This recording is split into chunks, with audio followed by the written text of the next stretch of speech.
ये 2 कमरे का मकान, ये घर के अंदर ये बैठक है बड़ा, ये इसमें गोदाम भी है, वॉशरूम है, ये बाहर का गेट है,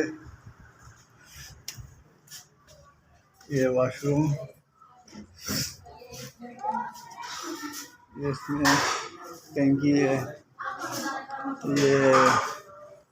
किचन बना हुआ है, ये इसका शहर में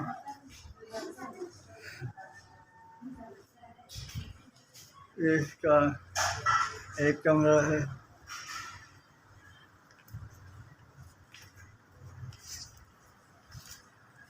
ये दूसरा कमरा,